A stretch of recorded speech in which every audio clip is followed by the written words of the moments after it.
বন্ধুরা, সপ্তাহের দ্বিতীয় দিনেও হয়রানির শিকার হতে হয়েছে নিত্যযাত্রীদের। সাত সকালে হুগলির খনান স্টেশনে ফের রেল অবরোধ করা হয়। রেলের বিরুদ্ধে প্রতিশ্রুতি ভঙ্গের অভিযোগ তুলে রেল অবরোধ করেন নিত্যযাত্রীরা। সকাল 7:10 রেল অবরোধ শুরু হয়েছিল। প্রায় 4 ঘন্টা পর রেলের প্রতিশ্রুতি পাওয়ার পর এই অবরোধ তুলে নেওয়া হয়। এদিকে এই ঘটনায় বেশ কয়েকজনকে আটক করা হয়েছে রেল পুলিশের তরফে। অবরোধের জেরে একাধিক স্টেশনে দাঁড়িয়ে পড়ে ট্রেন। তারপর সকাল 11টা নাগাদ রেলের প্রতিশ্রুতি পেয়ে অবরোধ উঠিয়ে নেওয়া হয়।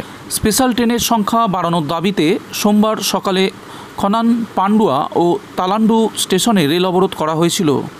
বেশ কয়েক ঘন্টা ধরে চলছিল এই অবরোধ। পরে রেলের প্রতিশ্রুতি পেয়ে অবরোধ উঠেও গিয়েছিল।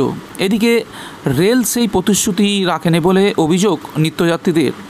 তাদের অভিযোগ, মঙ্গলবার সকাল থেকেই ট্রেনের দেখা মিলছিল না।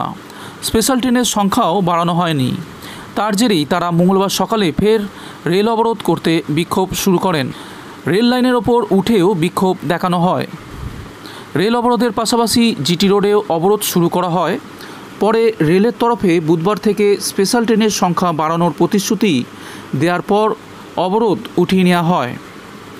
যদিও ট্রেন চলাচল স্বাভাবিক হতে এখনও পর্যন্ত কয়েক ঘন্টা সময় লাগবে বলে জানা গিয়েছে।